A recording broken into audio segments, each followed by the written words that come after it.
All the Street Fighter games are very different from one another, but Third Strike seems to be the only one in the series to be so heavily judged as the black sheep. Parries is always on a subject, and the groups are split between two. One thinking that Third Strike is one of the deepest fighting games, if not the best in the world, blindly, versus the group that thinks it's a terrible game at high level play, because the unique mechanic parries makes and turns every game into a standstill between all the characters.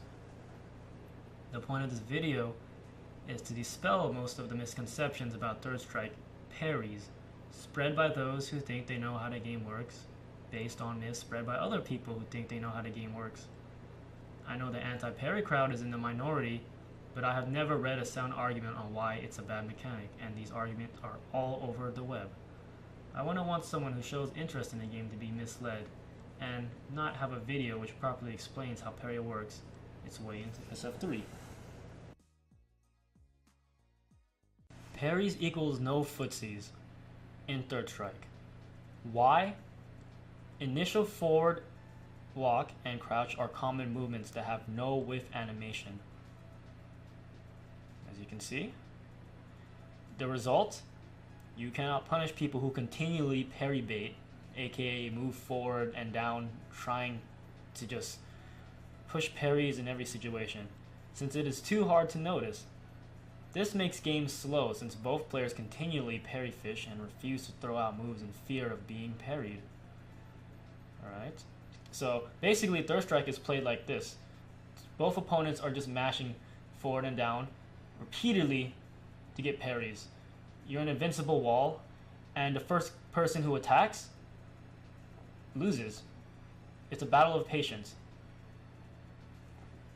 At least that's what most anti-parriers think Third Strike is. Okay, let's give it a test run, right?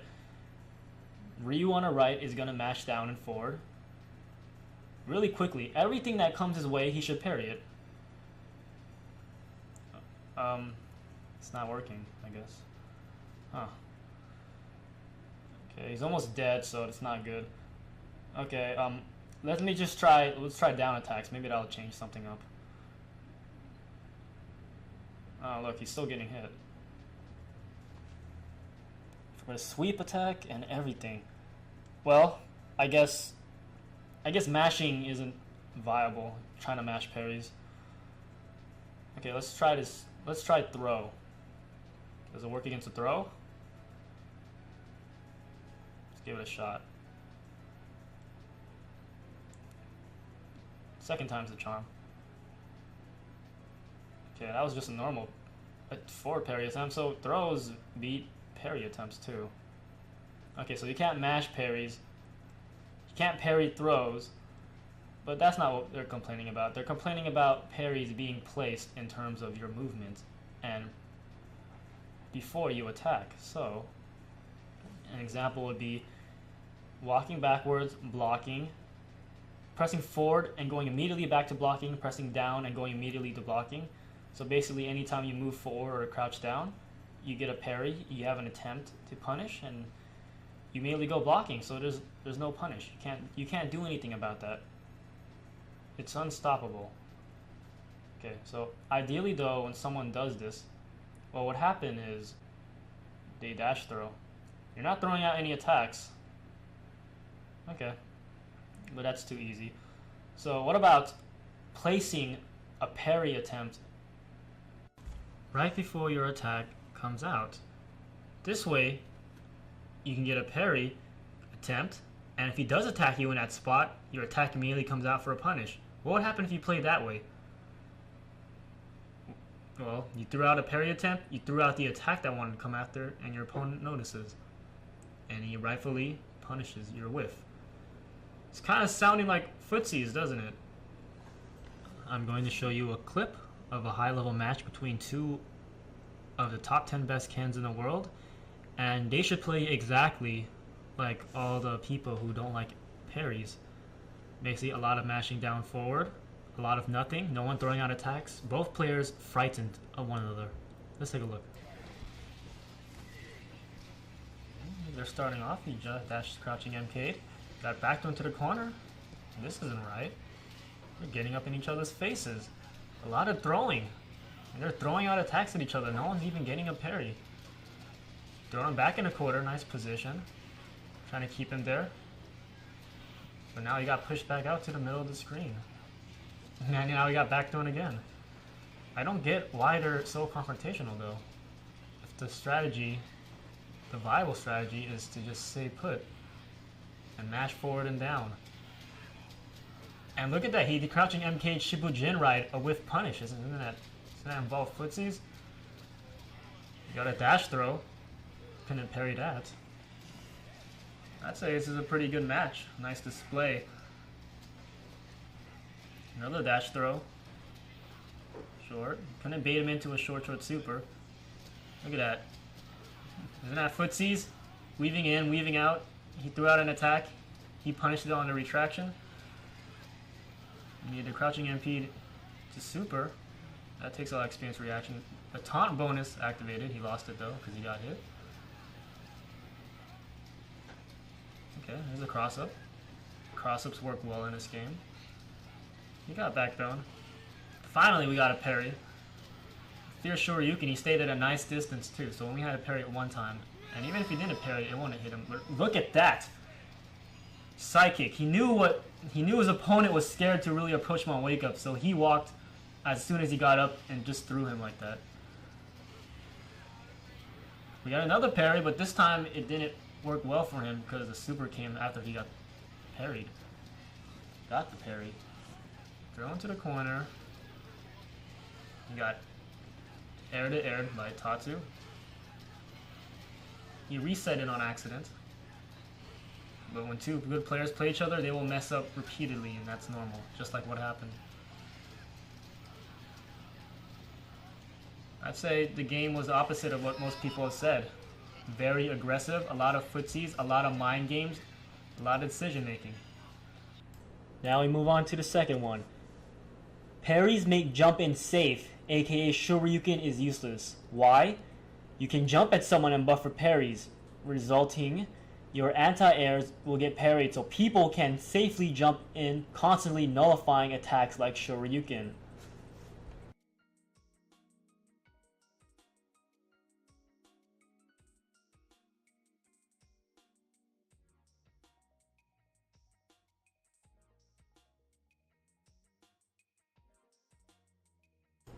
That sure is what's happening in these videos I'm showing you.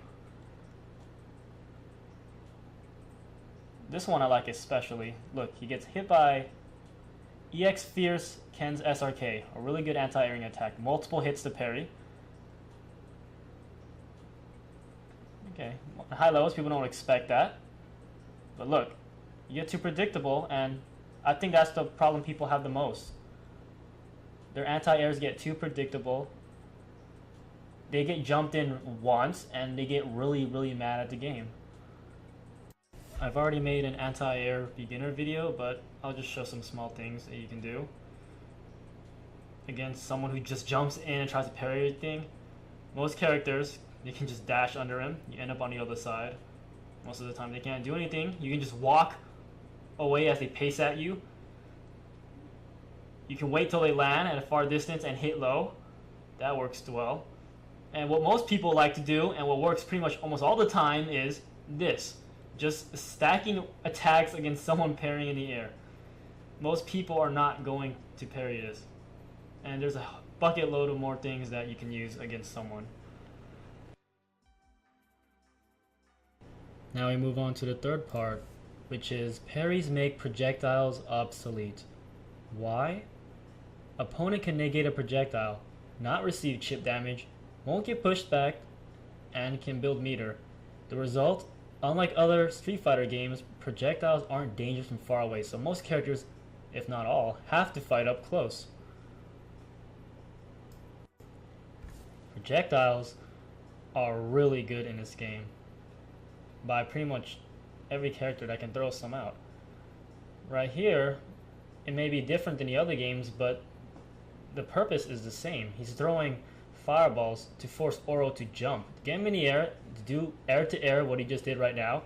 When Oro starts to stand his ground and start to parry it, Remy goes in, he dashes in. And that forces Oro to react. because he doesn't want to suffer a high-low mix-up while he's busy parrying fireballs. Yugo has a big hitbox, and when he's backed up against a corner where Goki is pushing him, he can no longer walk or jump back, and he has to stay there blocking or parrying the fireballs because it's really dangerous for him to just jump at Goki. The angled fireballs are really a problem for him to deal with. When he does jump and Goki sees it, stuff like that happens, and he's still stuck in a corner, helpless. This position, it's me playing, just throwing out fireballs, keeping him from jumping out. He had no choice but to take the chip damage and die or parry his way out. Projectiles are still great in this game, even if it's full screen away. They are used for unblockables. It can push people towards the corner. It can keep them idle if they want to parry it, and you can move in. You can force your opponent to jump. So I'm not sure what their gripe is about parries and projectiles. And this is why I actually made the video. It's because of misconceptions like this. See, people who actually play the game know why full screen projectiles aren't very good. And it's not because of parries, it's because of supers that go through fireballs. Jumping is probably the biggest reason why people don't want to do full screen fireballs and play a fireball game. Jumping, that's in every Street Fighter game. There's special attacks that go under, over, and through fireballs. There's super jumping. In those examples, the projectile shooter took quite a lot of damage from jumps and supers that go through fireballs. Let's see what happens when someone parries your projectiles full screen away. Damn, you gotta watch out for those full screen fireball parries. They'll really mess up your HP bar. It's much more dangerous than jumping, don't you agree? Go for it.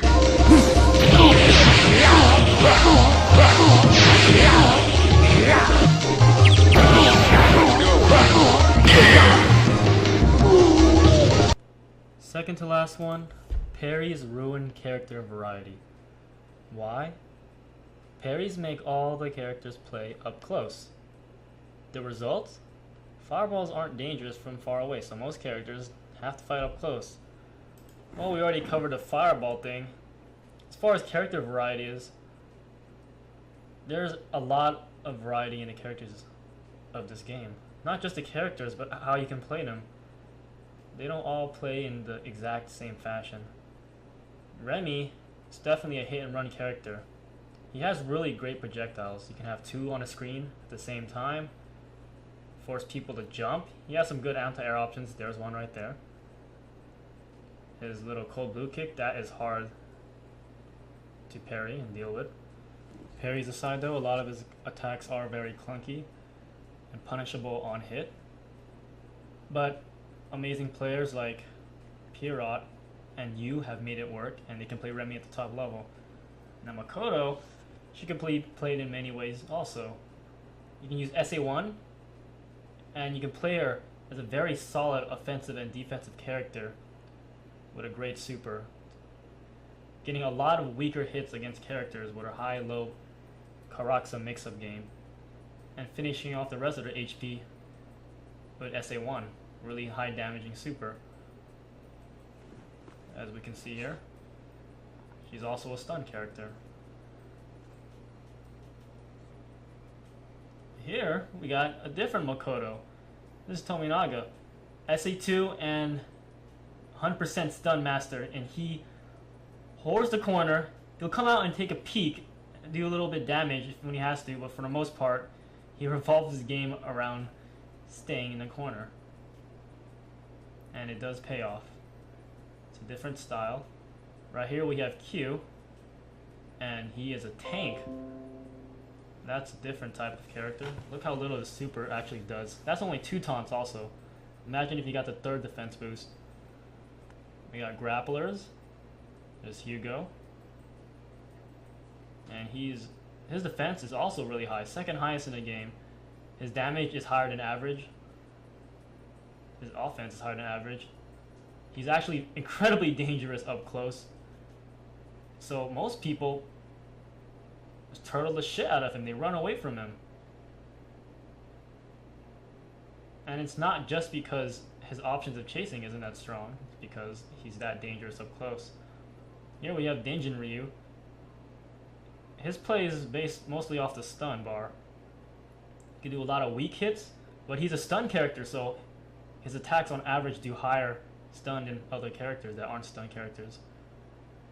And just like that, aiming for the stun bar, was able to take off so much HP from Ken, even though it looked like Ryu was on the back foot.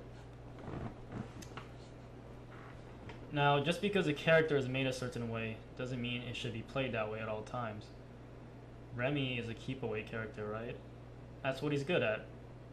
But it's not always about what your character is supposed to be good at. If you run away with Remy in every match and just try to throw fireballs and try to play keep away the entire time, what's the purpose of that? Especially because when you do play keep away, opportunities open up. Opportunities that ask you to go on the offense, even if it's just for a split second. Someone might be trying to get on your ass when you're playing Remy the entire round, and you might be doing a good job keeping up. But you might see him stumble a little bit. He might fuck up his execution a little bit. Maybe he's full on offense mode trying to jump at you, and you notice that. So Remy will probably do a nice dash grab, cold blue kick, get in there and change his expectations. And every character does this. It's not just Remy. Remy is not the only one that's a defensive character that goes on the offense. There's plenty of characters that are top tier that are pretty much only good if they're up in your face, and they have to play calm and full screen as well. Dudley is one of those characters that will jump until the cows come home, over and over again until he gets that nice one jump in to nice mix-ups. But sometimes someone's keep away game is just a little too strong, and it's not worth it to play him at his own game. So maybe he'll change up his expectations. Maybe he'll keep it passive for a little bit. The supposed turtle character like Remy going on full offense, and the supposed rushdown character Dudley playing very passively, taking so much damage.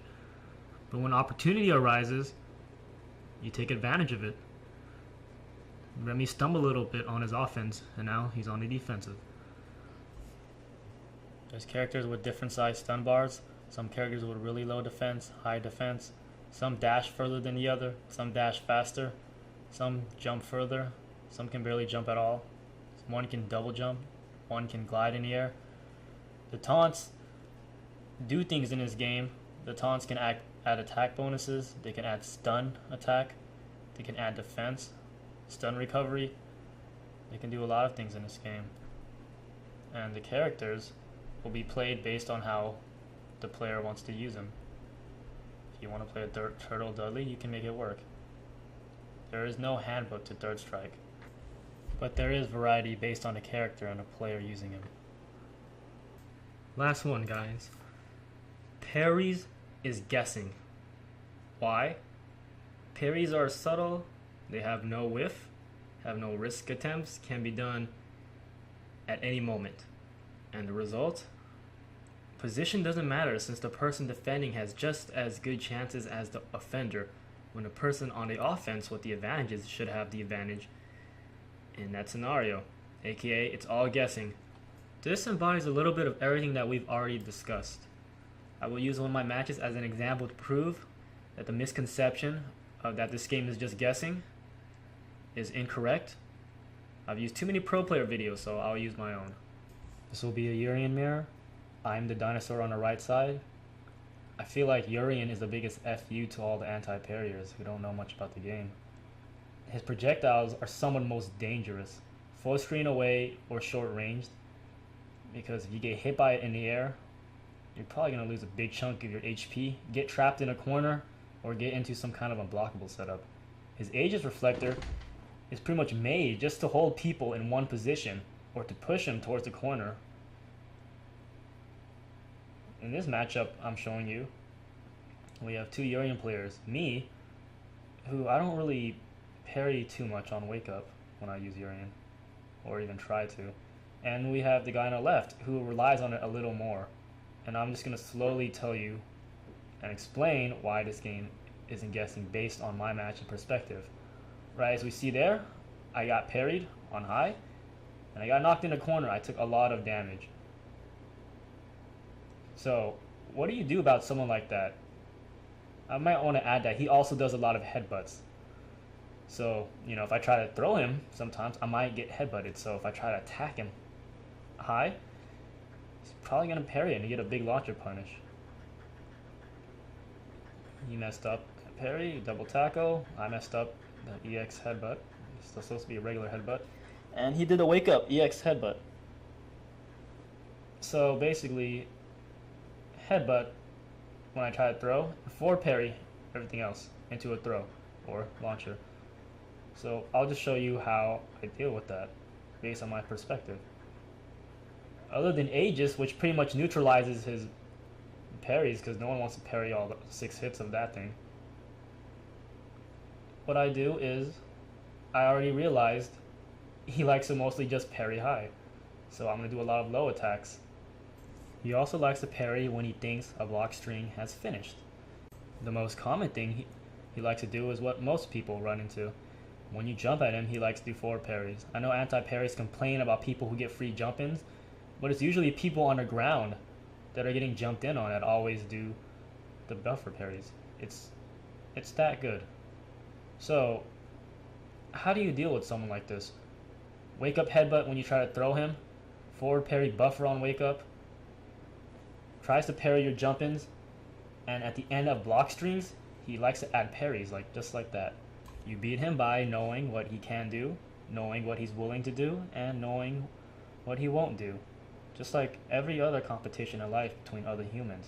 There is guessing in this game. It's there. There's guessing in every fighting game. If there wasn't, a good player would be double perfecting almost everyone that they're better than. But that doesn't happen.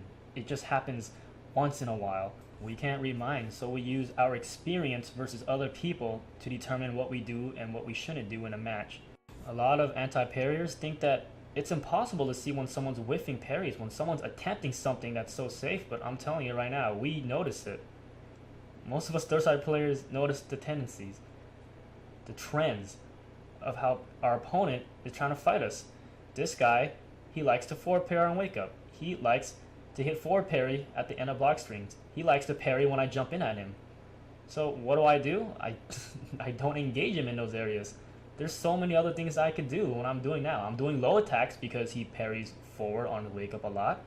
I'm delaying my standing attack because he can't get a parry. He's going to try to go back to block. I dash grab. Is he good at reacting to dash grabbing? Not really, as I've shown. I have Aegis, so I use positional advantage to push into the corner along with my projectile. How do I defend against him when I jump in and he tries to buffer parries? I let myself fall down and I do a low attack as I land. This game isn't rock, paper, scissors. It's rock, paper, scissors, TV, lamp, bomb, dynamite, rocket, tanks, scissors with arthritis, rock with tendonitis. There's so many options and the possibilities are pretty limitless against a person to exploit how they play.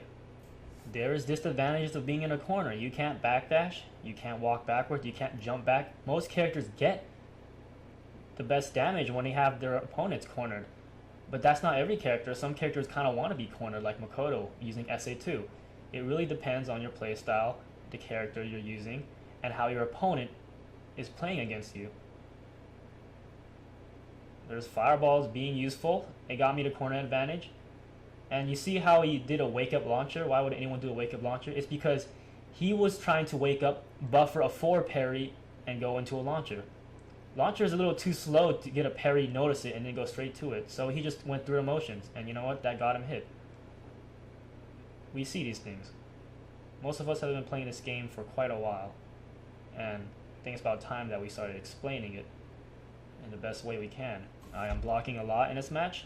Not really parry guessing at all, or even really parrying. All I'm doing is poking through his defenses based on my experience of what I feel he's trying to do to me. He's trying to forward parry me a lot, so I don't let him get that. There's so many other things I can do. Delaying attacks, hitting low, throwing, just building meter, and it helps even further because of how Urian is. His attacks can be quite delayed. He has Aegis Reflector, which is another projectile. Projectile is good in this game. So what does he do? Well, he's not really adapting too much. He's trying to persevere, and it's up to me to judge if that's the best of his abilities in this set specifically.